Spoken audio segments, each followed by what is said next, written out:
Kita semua bersaudara, dan kalian tidak memberikan bukti cinta kalian dengan perkataan, melainkan dengan perbuatan. Barang siapa menutup hati terhadap sesamanya, memiliki hati yang seperti hati Kain. Barang siapa tidak memiliki kasih, adalah seorang pemberontak melawan perintah Allah.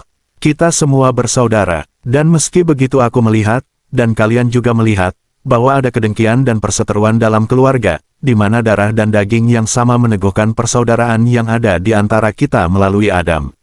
Saudara melawan saudara, anak melawan orang tua mereka, dan orang tua saling bermusuhan satu sama lain. Akan tetapi, agar jangan selalu menjadi saudara yang jahat, dan di masa mendatang menjadi suami dan istri yang berzina, adalah perlu untuk belajar sejak dari usia muda untuk menghormati keluarga, yang adalah organisasi terkecil dan terbesar di dunia. Yang terkecil dibandingkan dengan organisasi sebuah kota, sebuah wilayah, sebuah negara, sebuah benua. Tapi yang terbesar sebab adalah yang tertua, sebab ditetapkan oleh Allah, ketika konsep mengenai tanah air, mengenai negara masih belum ada, tapi inti keluarga sudah hidup dan aktif, sumber dari suku dan bangsa-bangsa, suatu kerajaan kecil di mana laki-laki adalah raja, perempuan adalah ratu dan anak-anak adalah rakyatnya. Dapatkah suatu kerajaan bertahan jika terbagi-bagi dan ada permusuhan di antara para penghuninya? Tidak, dan sungguh sebuah keluarga tidak akan bertahan jika tidak ada ketaatan, hormat, tatanan, kehendak baik, perbuatan dan kasih. Hormatilah ayahmu dan ibumu, demikian dikatakan dalam Dekalog, sama dengan 10 perintah Allah. Bagaimanakah mereka seharusnya dihormati? Mengapakah mereka patut dihormati? Mereka dihormati melalui ketaatan yang sungguh, melalui kasih yang benar, melalui hormat penuh kasih, melalui takut sebab hormat, yang tidak menghapuskan percaya diri, tetapi sekaligus tidak membuat kita memperlakukan orang tua kita seolah kita adalah para pelayan dan orang bawahan. Mereka patut dihormati sebab sesudah Allah, seorang ayah dan ibu adalah penyelenggara hidup dan segala kebutuhan material hidup. Mereka adalah guru-guru pertama dan sahabat-sahabat pertama dari anak yang dilahirkan ke dunia.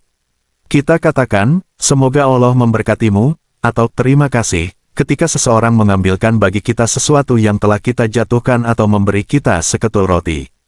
Tidakkah sepatutnya kita katakan, penuh kasih, semoga Allah memberkatimu, atau terima kasih, kepada mereka yang banting tulang bekerja demi memberi kita makan, menjahit pakaian kita dan memeliharanya agar tetap bersih, yang bangun dari tempat tidur mereka untuk memeriksa tidur kita, yang kehilangan waktu istirahat mereka sendiri demi menyembuhkan kita, dan menjadikan pangkuan mereka sebagai pelabuhan kita, ketika kita sangat letih dan menderita.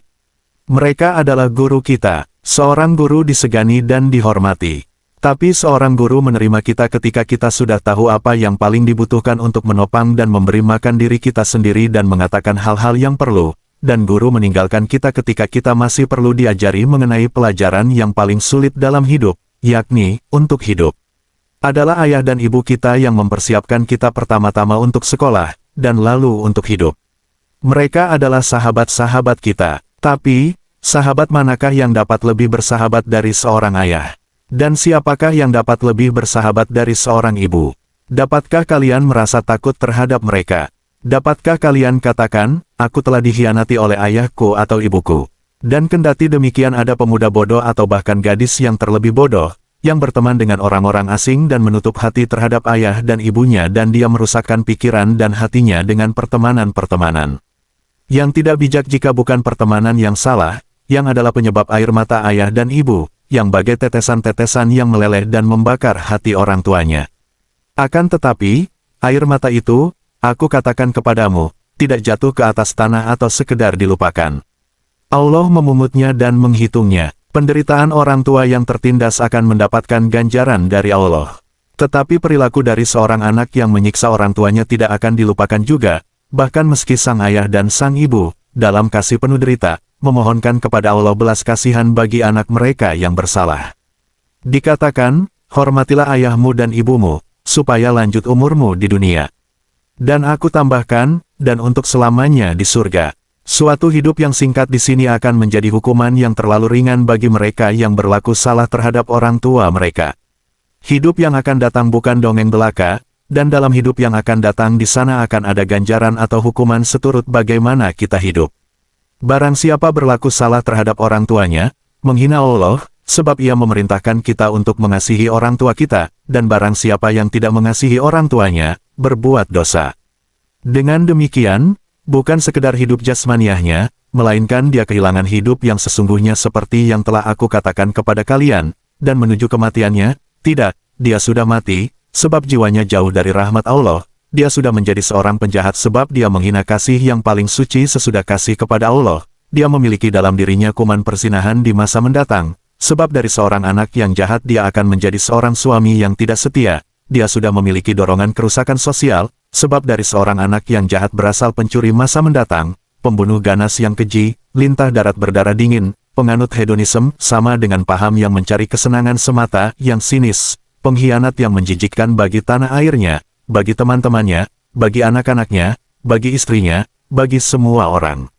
Dapatkah kalian menjunjung tinggi dan mengandalkan seorang yang punya hati untuk mengkhianati kasih seorang ibu dan memperolok rambut uban ayahnya?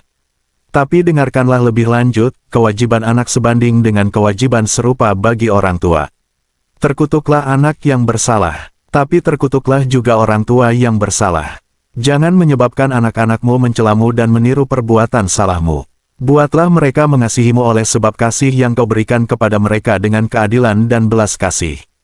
Allah adalah kerahiman. Biarkan para orang tua, yang nomor dua hanya sesudah Allah, menjadi berbelas kasih. Jadilah teladan dan penghiburan bagi anak-anakmu. Jadilah damai dan pembimbing mereka. Jadilah kasih utama bagi anak-anakmu. Seorang ibu selalu merupakan gambaran utama dari mempelai yang ingin kita miliki.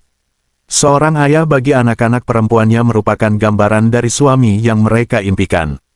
Berperilakulah begitu rupa sehingga anak-anakmu laki-laki dan perempuan dapat dengan bijak memilih istri dan suami mereka, dengan berpikir mengenai ayah dan ibu mereka dan mencari dalam diri pasangan mereka keutamaan-keutamaan tulus dari orang tua mereka.